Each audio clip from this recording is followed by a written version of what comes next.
شرح و شن ذوالقربی زهراست، نور و تغییر و طوبی زهراست.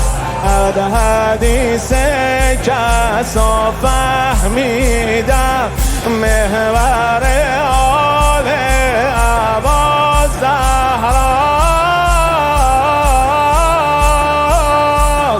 رزق ما بسته به یک نظر فاطمه است، تنزل الملائکه به محضر فاطمه است. بهتر از کل در شبای فاطمیه، خیر من الف شب